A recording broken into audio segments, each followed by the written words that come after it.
The WNBA is full of very talented players, and today we will look at which 10 players have been the best so far this season. I want to reiterate that this is specifically for this season, and not an all-time list. I'll briefly go over honorable mentions. This is not a comprehensive list, as there are plenty of other players that could be considered as well. Satou Sabally was a top 5 player last season. If she was healthy, she would definitely be on here, but it's unclear if or when she might come back. Chelsea Gray, when healthy, is without a doubt the best point guard in the WNBA, but I want to be fair to the other players who have played most of the season, because at the time of this video, Chelsea Gray has only played 1 game so far. I know a lot of people won't be happy about this, but I do not have Nneka Ogwumike in my top 10. I know she's averaging a crazy stat line of 25, 4, and 5, but there's some context missing. Dallas has only won 3 games and she's shooting a terrible 35% from the field and 31% from the 3. Nneka is an extremely gifted player, but I can't put her in the top 10 until she becomes a better playmaker and more efficient. But now that's out the way, let's get to the actual list. Probably the most controversial selection on the list, but I think Ezi Magbegor is a top 10 player. The 13 points per game doesn't look flattering, but her team doesn't need her to be a scorer. They need her to be an amazing rim protector, and that's exactly what she does. Ezi is at worst a top 3 defender in the league. The only other player besides Magbegor that's averaging at least 1.5 steals and 2.5 blocks is A'ja Wilson. Seattle is holding opponents to the lowest 2-point scoring percentage in the league, and Ezi, without a doubt, is the reason why. When Seattle does need Ezi to score, she's very capable at doing that. She's a 6'4" player who can knock down threes, post people up, and drive to the basket.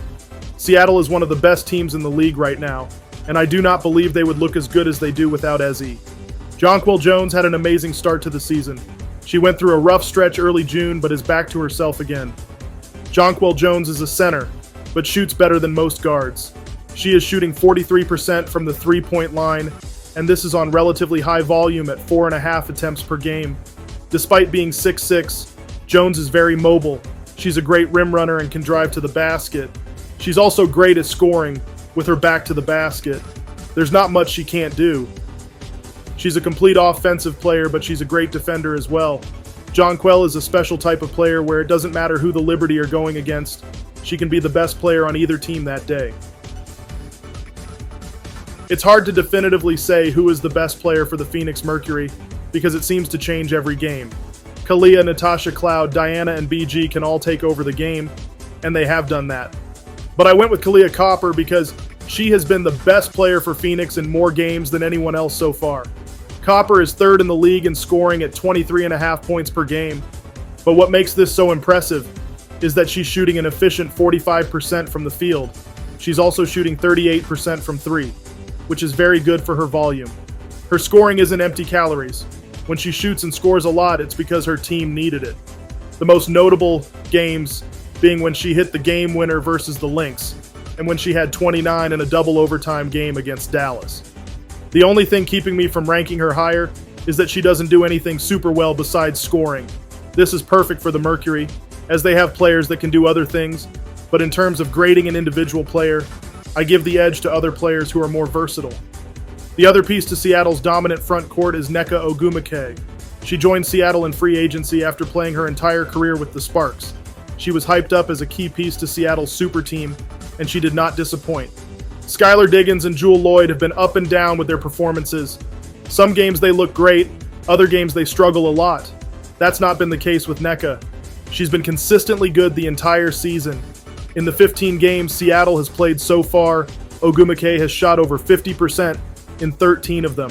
She's been in double figures in every single game and has had several 20-point performances. She doesn't have the insane defensive presence Ezi has, but she still is difficult to score on. She routinely gets multiple steals and is very good at altering people's shots. Seattle has been up and down this season, but that has nothing to do with Ogwumike. I think she has been the best player for Seattle, as she's the most consistent. For the season, she's averaging 18 points, 7 rebounds, on an efficient 56% from the field and 42% from 3. Jackie Young had to take on a bigger role with Chelsea Gray being out at the beginning of the season, and she thrived, specifically at the point guard position. She proved she can play the point guard position, as she's averaging 6 assists on a 2-to-1 assist-to-turnover ratio but her taking on the point guard role hasn't stopped her from being a dominant scorer as well. She's had several games where she has scored over 20 points, and most of them were on very good efficiency. There's a lot of guards who can score the basketball. There's a lot of guards who are great passers. There are very few that can do both at a high level, and Jackie Young is one of those few. Jackie Young is a special type of player who would be the best player on most teams in the league. She just happens to be playing on a team with A'ja Wilson on it. My only issue with Jackie Young is her lack of consistency. There are games where she looks like she should be in the MVP conversation, but there's also games where she plays terrible. You're either getting a super dominant player, or you have to hope A'ja Wilson can carry the team that day. With Chelsea Gray coming back, maybe that will make her more consistent. Only time will tell. Either way, she's been vital to the Aces' success. I would argue Sabrina Ioncescu is underrated at this point. She gets a lot of criticism for not living up to the ridiculous media hype in 2020, but that doesn't change the fact she's been one of the better WNBA players. The New York Liberty have only lost 3 games so far, and Sabrina is a huge part of that. She's averaging 18 points, 4.5 rebounds, and 6 assists. And this is with a 2-to-1 assist to turnover ratio. What makes Sabrina so dangerous is her passing ability. When her shot is off, she is able to still positively impact the game because she's getting easy shots for teammates. And when she is hitting her shots, New York is basically unbeatable. There is no defense to guard the trio of Jonquel Jones, Stewie, and Sabrina. The reason I have Sabrina over Jackie Young and is consistency. At their peak, Jackie Young can reach a level Sabrina can't. But Sabrina's performance is a lot more consistent. There aren't massive swings, where she'll have 30 points one game, but score only 10 the next game. Sabrina's defense has been absolutely horrendous throughout her WNBA career. While I definitely would not call her a lockdown defender, she has significantly improved. The other player has to put a lot more effort to score on her than years past. If Sabally was healthy and Chelsea Gray played more games, I would have Sabrina in the 7th spot. But since that's not the case, I have her in the top 5. Narrowing down this list to only 10 players was hard, but the top 4 was not. As talented as the WNBA is, these 4 players have really separated themselves. They aren't just the 4 best players in the league, no one else is really close to them right now. One of the 4 players I'm talking about is Napheesa Collier. Napheesa Collier is a player who has been great ever since her rookie season, and she has made steady improvements ever since. Napheesa is an unstoppable force on offense because she has so many weapons. Despite being only 6'1", she has no problems posting players up in the paint. But she can also dribble and drive like a guard. She is a dangerous mid-range player, but if you give her too much room, she can knock down the 3-point shot. A'ja Wilson and Collier are the only players in the W averaging at least 20 and 10. She's putting up crazy numbers and it's translated to winning. Napheesa is a great offensive player, but she's just as dangerous defensively.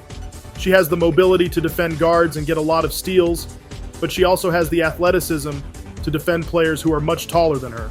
The Lynx have been on an unexpected tear this year, and Fee is a major part of that. Alyssa Thomas is what the 76ers thought they were getting when they drafted Ben Simmons, a player that is not a great shooter, but is elite in every category you can think of.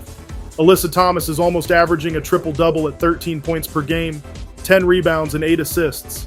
Despite being 6'2" and being listed as a forward, she leads the league in assists. You don't have to watch Alyssa Thomas for very long to see that she's a gifted passer. Her presence makes the other 4 players on the court better because they are able to get so many easy shots they wouldn't get on another team. If you move off the ball, she will find you. In addition to her passing, Alyssa Thomas is very skilled at the rim. When she drives, people tend to get out of the way. If they don't, she's not afraid of taking contact and powering through them. But she doesn't always rely on overpowering the defender to score. She has a soft touch and can make finesse layups as well. The Connecticut Sun have only dropped 1 game so far, and there's no signs of them slowing down. And Alyssa Thomas is the driving force behind it. The WNBA GMs voted Breanna Stewart as the most versatile player in the WNBA, and it's not very hard to see why. The phrase, "this player can play 1 through 5" gets misused a lot. But Stewie is a player that legitimately can play any position on offense, and do it at a high level. She can guard any position as well. The things Breanna Stewart can do at 6'5" is just unfair. She can bring the ball up the floor and initiate the offense. If a team tries to double team her, she will find the open person very easily. She's a very good off the dribble shooter and is able to hit turnaround fadeaway jumpers. Her size also makes her a great rebounder, and she's a very good driver of the basketball. It's impossible to take Breanna Stewart completely out the game because she can impact it on so many ways. Even if a team limits her scoring, she is still defending, passing, and rebounding. Right now, there's only one flaw in Stewie's game this year, and it's that her three-point shooting has been off. She's shooting a career low 23% from the three-point line, but I strongly doubt that will last. There's only one thing A'ja Wilson realistically could have gotten better at, because she was so dominant at so many things already, and that's her three-point shooting, and that's exactly what she did. If the league wasn't already cooked, they definitely are now. There's nothing anyone could do to stop A'ja Wilson from scoring in the paint, and she's an incredible mid-range shooter. All the defender could really do is sag off her from the three-point line and hope A'ja doesn't blow by them. But now that doesn't work anymore. It goes without saying that A'ja Wilson is an elite defender. She's a multiple-time Defensive Player of the Year, and she will be in strong contention for this year's award as well. There's a strong possibility she's the first player since Cheryl Swoops in 2000 to have the scoring title and be the Defensive Player of the Year in the same season. This season, she's number 1 in points and rebounds per game, top 2 in blocks per game, top 10 in steals, and is shooting an efficient 52% from the field. At some point, A'ja Wilson needs to be in the GOAT conversation. If the Aces three-peat this year, I don't know how you keep her out of it. She's not just the best player right now. She's having one of the most dominant seasons in WNBA history. That's it for this video. I'll probably do another one right before the playoffs, as a lot of players will be back from injuries and we'll have a bigger sample size. I hope you all enjoyed this video, and I will see you in the next one.